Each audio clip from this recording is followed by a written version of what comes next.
जय हिंद दोस्तों, मैं रोहित कुमार राठौर आप सभी का हार्दिक स्वागत करता हूं हमारे परिवार द एग्ज़ाम टॉपर्स में।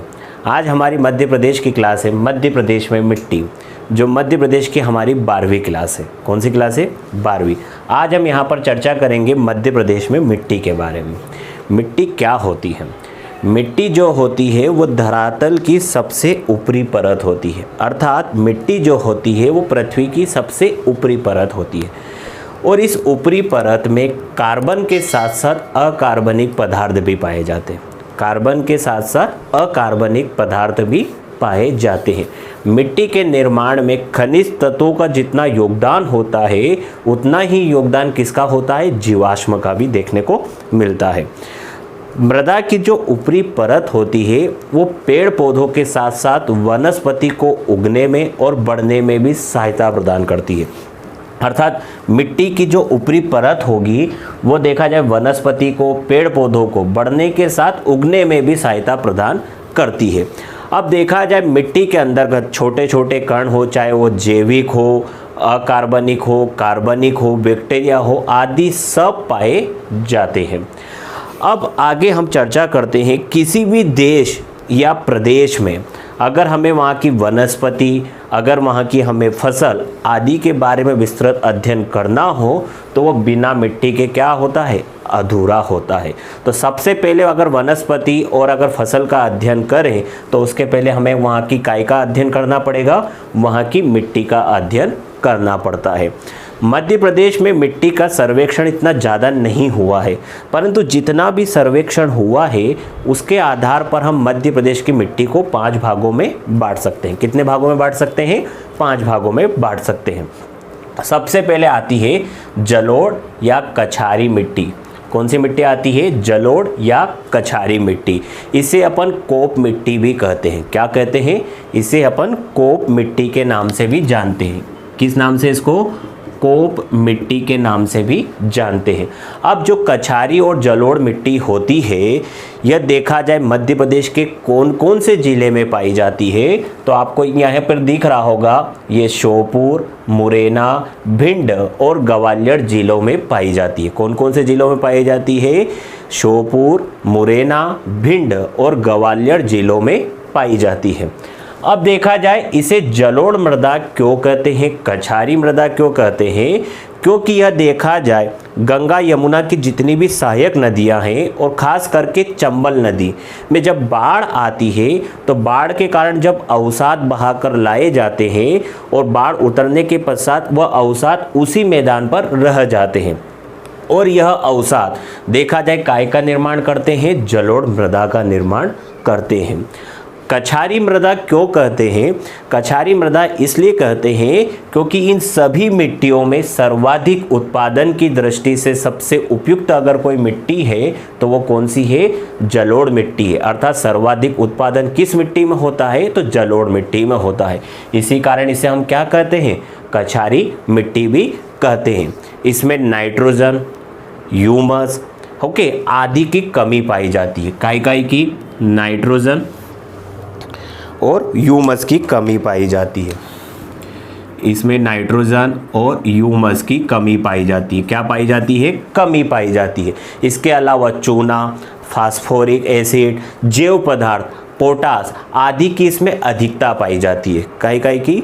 इसमें चूना, फास्फोरिक एसिड, जैव पदार्थ और पोटास की क्या पाई जाती है? अधिकता पाई जाती है।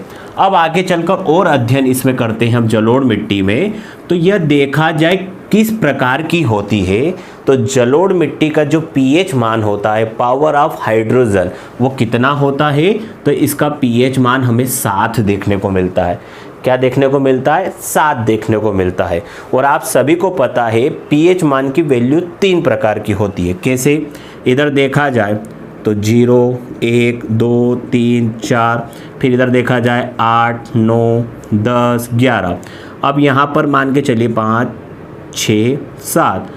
7 वाली अगर किसी की पीएच वैल्यू होती है तो वो क्या होती है? उदासीन होती है। क्या होती है? उदासीन होती है। अगर किसी स्केल पर किसी मिट्टी का मान 7 आ रहा है तो उसकी प्रकृति क्या होती है, उदासीन होती है। अगर पीएच स्केल पर किसी मिट्टी का मान 7 से कम आ रहा है तो वह क्या होती है, अम्लीय होती है। क्या होती है, अम्लीय होती है। अगर पीएच स्केल पर किसी मिट्टी का मान 7 से अधिक आ रहा है तो वह क्या होती है, तो वह क्षारीय होती है। क्या होती है, क्षारीय होती है। तो यहाँ पर आपको समझ में आ गया होगा कि 7 क्या होता है, इन दोनों के बीच एक मध्य बिंदु होता है। अगर किसी मिट्टी का मान 7 है तो वो क्या होता है, उदासीन होता है। ये किसी अन्य पदार्थ में भी हम पीएच मान देख सकते हैं। 7 से कम होने पर अम्लीय और 7 से अधिक होने पर क्षारीय होता है। किसी भी मिट्टी जो अम्लीय होती है उसकी अम्लता को ख़त्म करने के लिए उसमें चूना मिलाकर उसका उपयोग किया जा सकता है। अगर कोई मिट्टी क्षारीय है तो उसमें जिप्सम मिलाकर उसका उपयोग किया जा सकता है। अम्लीय को उपजाऊ बनाने के लिए चूना और क्षारीय को जिप्सम मिलाकर उसमें उपयोग किया जा सकता है। अब हम बात करते हैं इसकी प्रकृति कैसी होती है, जलोढ़ मिट्टी की उदासीन होती है। अब जलोढ़ मिट्टी में देखा जाए सर्वाधिक कौन कौन सी फसल का उत्पादन होता है, कौन कौन सी, गेहूँ, चना, सरसों आदि का सर्वाधिक हमें उत्पादन देखने को मिलता है। काय का, गेहूँ, ओके, गेहूँ, चना, सरसों और गन्ना आदि का उत्पादन हमें यहाँ पर देखने को मिलता है। इसी कारण जो जलोढ़ वाला जो भाग है, मिट्टी वाला भाग, इसे हम सरसों की हांडी के नाम से भी जानते हैं, क्योंकि मध्य प्रदेश में सर्वाधिक सरसों का उत्पादन कहाँ होता है, इस जलोढ़ वाली मिट्टी वाले भाग में, जिसे अपन मध्य भारत का पठार भी कहते हैं। और ये वाला भाग क्या कहलाता है, मध्य भारत में का जो भाग है इसे सरसों की हांडी के नाम से भी हम जानते हैं। किस हांडी के नाम से, सरसों की हांडी के नाम से भी जानते हैं। और यह मध्य प्रदेश का जो कुल क्षेत्रफल है उस पे लगभग ये 7.5% की भूमि पर यह पाई जाती है। कितनी, लगभग 7.5% की भूमि पर कौन सी मिट्टी पाई जाती है, तो यह हमें कौन सी मिट्टी देखने को मिलती है, जलोढ़ मिट्टी हमें देखने को मिलती है। जलोढ़ मिट्टी के बारे में एक और फैक्ट है, इसे हम देखा जाए रेंगती हुई मिट्टी भी कहा जाता है। रेंगती हुई मिट्टी क्यों कहा जाता है या रेंगती हुई मृत्यु भी क्यों कहा जाता है, क्योंकि यहाँ पर देखा जाए पठारी और पहाड़ी भाग होने के कारण यहाँ पर जो वर्षा का जल है उसका विस्तृत रूप से उपयोग नहीं हो पाता है। और यह जो भाग है यह देखा जाए वृक्ष विहीन है, अर्थात वनस्पति विहीन है। इसके कारण यहाँ पर सर्वाधिक मृदा का अपवर्धन होता है। क्या होता है, मृदा का अपवर्धन होता है। अपवर्धन किस प्रकार से होता है, चाहे वो वायु के माध्यम से हो, जल के माध्यम से हो, आदि के माध्यम से मृदा का अपवर्धन होता है, अर्थात मृदा एक स्थान से दूसरे स्थान की ओर प्रभावित होती है, जिसके कारण इसे हम रेंगती हुई मृत्यु भी कहते हैं। रेंगती हुई मृत्यु भी कौन सी मिट्टी को कहा जाता है, जलोढ़ और कछारी मिट्टी को कहा जाता है। रेंगती हुई और देखा जाए मृत्यु तो कह दिया। इसके अलावा यह मिट्टी जो होती है अवनालिका अपरदन, अवनालिका अपरदन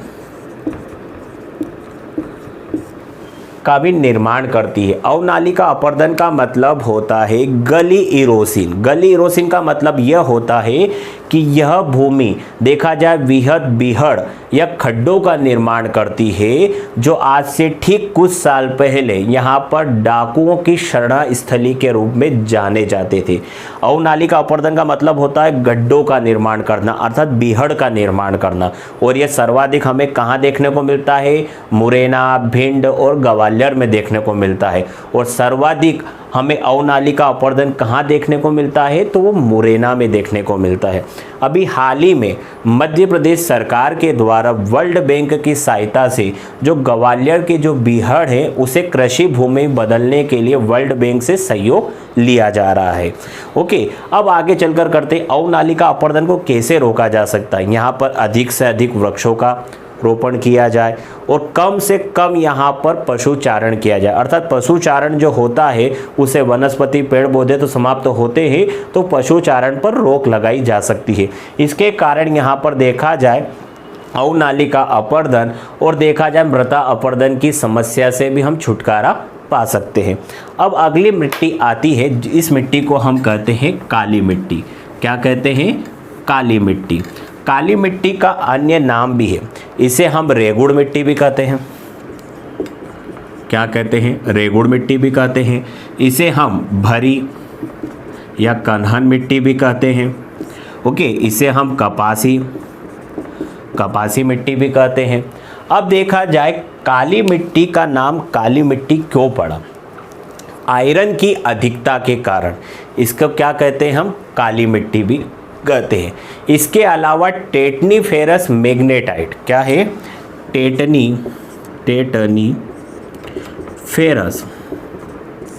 टेटनीफेरस मैग्नेटाइट के कारण इस मिट्टी का रंग क्या होता है? काला होता है। टेटनीफेरस मैग्नेटाइट के कारण इस मिट्टी का रंग क्या होता है? काला होता है।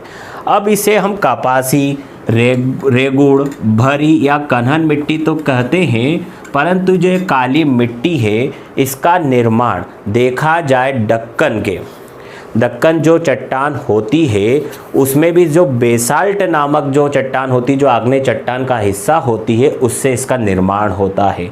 आपको पता है चट्टान के 7 क्रम पाए जाते हैं।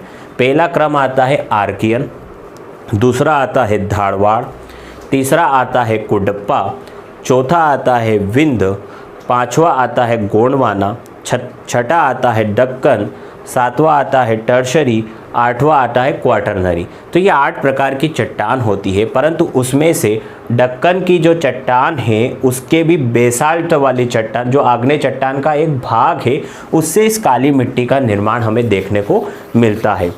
काली मिट्टी मध्य प्रदेश के लगभग 47.6% भाग पर हमें देखने को मिलती है।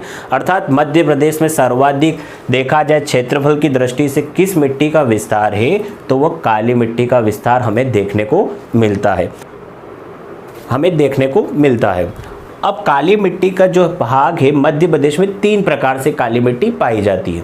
एक तो देखा जाए साधारण काली मिट्टी, एक गहरी काली मिट्टी और एक छिछली काली मिट्टी।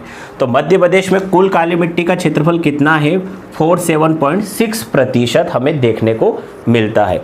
ये जो काली मिट्टी होती है इसकी प्रकृति कैसी होती है? तो काली मिट्टी की जो हमें प्रकृति देखने को मिलती है वो हमें क्षारीय देखने को मिलती है। क्या देखने को मिलती है? क्षारीय देखने को मिलती है, क्योंकि इसका pH मान हमें कितना देखने को मिलता है? 7.5 से लेकर 8.6 देखने को मिलता है। कितना देखने को मिलता है? 7.5 से लेकर 8.6 हमें देखने को मिलता है। अब देखा जाए इसे और अन्य नामों से भी जाना जाता है। कौन कौन से इसके अन्य नाम होते हैं? तो इसे अपन करेल, करेल भी कह सकते हैं। करेल, चेरनोजम, चेरनोजम, इसे क्या नाम से जाना जाता है? करेल और चेरनोजम के नाम से भी इसे जाना जाता है। अब इसमें कौन कौन से पदार्थ की अधिकता देखने को मिलती है, कौन कौन से पदार्थ की हमें कमी देखने को मिलती है? तो इसमें नाइट्रोजन, फास्फोरस, जैव पदार्थ की हमें कमी देखने को मिलती है। किस मिट्टी में? काली मिट्टी में नाइट्रोजन, फास्फोरस और जैव पदार्थ की हमें कमी देखने को मिलती है। चूना, पोटास, मैग्नीशियम, एल्यूमिनियम, लोहा आदि इसमें प्रचुर मात्रा में पाया जाता है। चूना, पोटास, मैग्नीशियम, एल्यूमिनियम और लोहा इसमें अधिक मात्रा में पाया जाता है। अब हम बात करते हैं मध्य प्रदेश में सबसे पहले इसका सर्वाधिक विस्तार कौन सी मिट्टी का है? काली मिट्टी में। तो मध्य प्रदेश के सर्वाधिक भाग पर अगर काली मिट्टी तो पाई जाती है, परंतु काली मिट्टी का भी कौन सा वाला भाग? साधारण काली मिट्टी हमें देखने को मिलती है। यह मध्य प्रदेश के लगभग 37% भाग पर हमें देखने को मिलती है। कितने प्रतिशत भाग पर? 37% भाग पर हमें कौन सी मिट्टी देखने को मिलती है? साधारण काली मिट्टी हमें देखने को मिलती है। यह लगभग 400 लाख एकड़, कितना? 400 लाख एकड़ भूमि पर किसका विस्तार देखने को मिलता है? हमें साधारण काली मिट्टी का विस्तार हमें देखने को मिलता है। यह मिट्टी हमें देखा जाए कहाँ से? तो देखा जाए शिवपुरी, ग्वालियर, पन्ना, सागर, है ना, भोपाल, राजगढ़, आगरमालवा, शाजापुर, उज्जैन, इंदौर, रतलाम, मंदसौर, नीमच आदि में हमें कौन सी मिट्टी देखने को मिलती है? साधारण काली मिट्टी हमें देखने को मिलती है। इस मिट्टी में काय काय का उत्पादन होता है? तो गेहूँ, चना, तिलहन आदि का उत्पादन हमें इस मिट्टी में हमें देखने को मिलता है। आपको यहाँ पर एकड़ शब्द आया है, तो 1 एकड़ में कितने बीघा ज़मीन होती है? तो ये आंकड़े भी आपको याद रखना है, क्योंकि पटवारी जैसी एग्जामों में पूछा जाता है। सबसे छोटी इकाई होती है भूमि की, वो होती है गज। क्या होती है? गज। गज में कितनी भूमि होती है? तो गज में होती है 3 × 3 अर्थात 9 फीट भूमि होती है। 1 गज बराबर कितनी भूमि होती है? 9 फीट भूमि हमें देखने को मिलती है। गज के बाद सबसे बड़ी इकाई आती है, वह इकाई क्या होती है गज के बाद? तो वह इकाई हमें देखने को मिलती है बीघा। क्या देखने को मिलती है? बीघा। बीघा, 1 बीघा बराबर कितना होता है? तो 1 बीघा बराबर होता है 165 × 165 फीट। ये क्या होता है? 1 बीघा होता है। 1 बीघा से बड़ी इकाई क्या देखने को मिलती है? तो 1 बीघा से हमें बड़ी इकाई देखने को मिलती है 1 एकड़। 1 एकड़ में कितनी भूमि होती है? तो 1 एकड़ में होती है 1.6 बीघा। कितनी होती है? 1.6 बीघा या 4000 वर्ग मीटर। क्या होती है? 4000 वर्ग मीटर। और 1 एकड़ से बड़ी इकाई क्या होती है? तो 1 एकड़ से एक बड़ी इकाई होती है 1 हेक्टेयर। और 1 हेक्टेयर बराबर कितना होता है? 2.47 एकड़ देखने को मिलता है। कितना?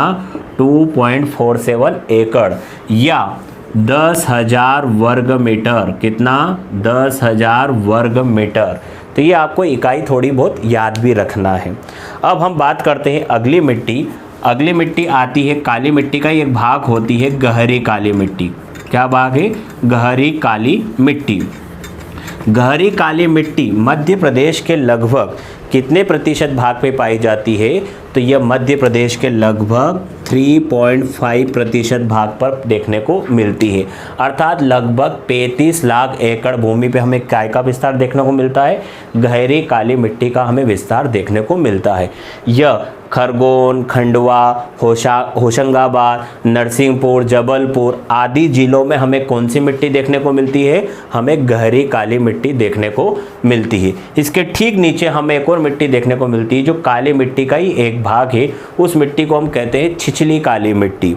यह देखा जाए इस काली मिट्टी का लगभग 7.1% भाग पर हमें देखने को मिलती है। ये कितने प्रतिशत भाग पर? 37%। और टोटल कितना हो गया? 40.6% भाग पर हमें काली मिट्टी देखने को मिलती है। यह 7.1% भाग पर हमें छिछली काली मिट्टी देखने को मिलती है। यह बैतूल, छिंदवाड़ा, बालाघाट आदि हिस्सों में हमें कौन सी मिट्टी देखने को मिलती है? छिछली काली मिट्टी हमें देखने को मिलती है। इस पूरी काली मिट्टी का विस्तार मालवा का पठार, विंध्याचल, सतपुड़ा और नर्मदा सोन घाटी में हमें देखने को मिलता है। अब अगली मिट्टी आती है जिसको अपन कहते हैं लाल पीली मिट्टी। कौन सी मिट्टी कहते हैं? लाल पीली मिट्टी कहते हैं। अब इसमें लाल रंग क्यों होता है, पीला रंग क्यों होता है? तो लाल रंग किसके कारण होता है? आयरन ऑक्साइड के कारण। काई के कारण होता है लाल मिट्टी का रंग? लाल आयरन ऑक्साइड के कारण। पीला रंग किसके कारण होता है? तो फेरिक ऑक्साइड के कारण। जब देखा जाए जल में यह मिट्टी मिल जाती है तो फेरिक ऑक्साइड के कारण इस मिट्टी का रंग क्या हो जाता है? पीला हो जाता है। अब इस मिट्टी की प्रवृत्ति कैसे होती है? तो इस मिट्टी की जो प्रवृत्ति होती है वो क्या होती है? अम्लीय होती है। क्या होती है? अम्लीय होती है। अब यह मिट्टी कौन कौन से क्षेत्र में पाई जाती है? तो यह मिट्टी देखा जाए मध्य प्रदेश के, आपका देखा जाए शहडोल वाला, मंडला, ओके, अनूपपुर, सीधी आदि जिलों में हमें कौन सी मिट्टी देखने को मिलती है? लाल तथा पीली हमें मिट्टी देखने को मिलती है। अब देखा जाए इस मिट्टी को हम अनुवर मिट्टी भी कहते हैं। कौन सी मिट्टी कहते हैं? अनुवर मिट्टी भी कहते हैं। अनुवर का मतलब होता है बंजर भूमि। ओके, क्या कहते हैं? अनुवर मिट्टी भी हम इसे कहते हैं। अब इसमें कौन कौन से पदार्थ की अधिकता होती है? तो इसमें देखा जाए कौन कौन से पदार्थ की अधिकता होती है? Ferric oxide, okay, ferric oxide की क्या होती है, इसमें अधिकता होगी, आयरन ऑक्साइड की भी अधिकता होती है क्योंकि लाल पीला रंग उसी के कारण हुआ है। परंतु इसमें नाइट्रोजन, फास्फोरस तथा humus, okay humus, nitrogen, phosphorus और ह्यूमस की हमें क्या देखने को मिलती है, इसमें कमी देखने को मिलती है। तो ये आपको याद रखिएगा, नाइट्रोजन, फास्फोरस और ह्यूमस की हमें क्या देखने को मिलती है, इसमें कमी देखने को मिलती है। अब यह जो मिट्टी होती है सर्वाधिक धान की फसल के लिए उपयोगी होती है। काई की फसल के लिए, धान अर्थात चावल की फसल के लिए उपयोगी देखने को मिलती है। अब अगली जो मिट्टी आती है उस मिट्टी का नाम होता है मिश्रित मिट्टी। मिश्रित का मतलब होता है लाल पीली के साथ साथ काली मिट्टी भी हमें देखने को मिलती है। अब यह लगभग देखा जाए मध्य प्रदेश के 18.3%, कितना 18.3% भाग में हमें कौन सी मिट्टी देखने को मिलती है, मिश्रित मिट्टी देखने को मिलती है। लाल तथा पीली मिट्टी जो है वो मध्य प्रदेश के लगभग 36.5% भाग पर हमें देखने को मिलती है। अब देखा जाए मिश्रित मिट्टी जो होती है उसमें हमें लाल पीली के साथ साथ काली मिट्टी भी हमें देखने को मिलती है। यह जो मिट्टी होती है यह भी देखा जाए किस प्रकार की होती है, तो इसे हम देखा जाए मिश्रित मिट्टी को जो हम कहते हैं इसकी प्रकृति अम्लीय भी होती है और क्षारीय भी होती है क्योंकि सभी का मिश्रण हमें देखने को मिलता है। यह मिट्टी खास करके मोटे अनाज, ज्वार, मक्का आदि के रूप में प्रयोग सर्वाधिक आती है। ज्वार, मक्का अर्थात मिश्रित मिट्टी में सर्वाधिक उत्पादन काय का होता है, ज्वार तथा मक्का, मोटे अनाज जितने भी होते हैं उसका सर्वाधिक हमें उत्पादन देखने को मिलता है। और यह कहाँ कहाँ देखने को मिलती है, रीवा, सतना, ओके, इस प्रकार के क्षेत्रफल में हमें क्या देखने को मिलती है, हमें मिश्रित मिट्टी देखने को मिलती है। अगला भाग आता है लास्ट वाला, लेटेराइट मिट्टी। लेटेराइट मिट्टी जो होती है इसे हम चट्टानी मिट्टी भी कहते हैं, अर्थात इसमें चट्टान के कण हमें देखने को मिलते हैं और इसे लाल बलुई दोमट मिट्टी भी कहते हैं। इसे हम क्या कहते हैं, चट्टानी मिट्टी भी कहते हैं, बलुई मिट्टी भी कहते हैं और इसे स्थानीय भाषा में भाटा के नाम से भी जाना जाता है। भाटा कौन सी मिट्टी होती है, तो लेटेराइट मिट्टी भी होती है। इसमें आयरन तथा सिलिका की मात्रा सर्वाधिक होती है। काई की मात्रा सर्वाधिक होती है, आयरन तथा सिलिका की मात्रा सर्वाधिक होती है। इसमें ह्यूमस, ओके, चूना, फास्फोरस आदि की हमें कमी देखने को मिलती है। काई की इसमें आयरन, सिलिका की तो अधिकता देखने को मिलती है। ह्यूमस, नाइट्रोजन, फास्फोरस और चूना की हमें काई की देखने को मिलती है, कमी देखने को मिलती है। अब देखा जाए इसमें क्या होता है, जो ह्यूमस होते हैं जीवांश पदार्थ, पानी गिरने के कारण वो निचली परतों में चले जाते हैं। इसी कारण यहाँ पर इतनी नमी बनी नहीं रहती है। इस कारण यहाँ पर देखा जाए सिंचाई के माध्यम से आप बागवानी फसल को बो सकते हैं। बागवानी फसल का मतलब होता है चाहे चाय की खेती हो, कॉफ़ी की खेती हो, तो हम यहाँ पर कर सकते हैं। और यह सिवनी तथा बालाघाट के लगभग 80% भाग पर यह मिट्टी पाई जाती है। कौन कौन से जिले, चाहे वो सिवनी हो या बालाघाट में सर्वाधिक हमें कौन सी मिट्टी देखने को मिलती है, लेटेराइट मिट्टी हमें देखने को मिलती है। अब किस टाइप के क्वेश्चन हमें एग्जाम में देखने को मिलते हैं मृदा से संबंधित, ओके, मृदा में कौन कौन से पदार्थ होते हैं, तो मृदा में कार्बनिक भी होते हैं और अकार्बनिक भी होते हैं, पहला क्वेश्चन। दूसरा क्वेश्चन किस टाइप का आता है कि मध्य प्रदेश में सर्वाधिक कौन सी मिट्टी पाई जाती है, तो मध्य प्रदेश में सर्वाधिक काली मिट्टी पाई जाती है। काली मिट्टी कितने प्रकार की होती है, तो 3 प्रकार की, साधारण काली, गहरी काली और छिछली काली। मध्य प्रदेश की सर्वाधिक उपजाऊ मिट्टी कौन सी है, तो मध्य प्रदेश की सर्वाधिक उपजाऊ कौन सी मिट्टी है, जलोढ़ मिट्टी। किस मिट्टी में सर्वाधिक हमें अपवर्धन या अवनलिका अपवर्धन देखने को मिलता है, तो वो जलोढ़ और कछारी मिट्टी में हमें देखने को मिलता है। मृदा का अपवर्धन, ओके, या अवनालिका अपवर्धन से सर्वाधिक ग्रसित इलाका कौन सा है, तो वो मध्य प्रदेश का मुरैना इलाका है। ओके। और मिश्रित मिट्टी कहाँ पर पाई जाती है? तो मिश्रित मिट्टी अधिकतर बुंदेलखंड या रीवा के पन्ना के पठार के क्षेत्र में हमें देखने को मिलती है और यह मोटे अनाज के लिए प्रसिद्ध है। लाल पीली मिट्टी काई के लिए धान की खेती के लिए प्रसिद्ध है। काली मिट्टी काई के लिए कपास की खेती के लिए और जलोढ़ मिट्टी काई के लिए गेहूं, गन्ना, सरसों आदि की खेती के लिए प्रसिद्ध होती है। आपको सभी की प्रकृति भी याद रखना है। काली मिट्टी की प्रकृति क्षारीय होती है, जलोढ़ मिट्टी की प्रकृति उदासीन देखने को मिलती है, लाल मिट्टी की हमें प्रकृति क्या देखने को मिलती है? अम्लीय देखने को मिलती है। किस मिट्टी को हम भाटा के नाम से जानते हैं? तो लेटेराइट मिट्टी को हम भाटा के नाम से जानते हैं। मिलते हैं हम हमारी नेक्स्ट क्लास में, तब तक के लिए घर पे रहें, स्वस्थ रहें। Thanks for watching. भारत माता की जय।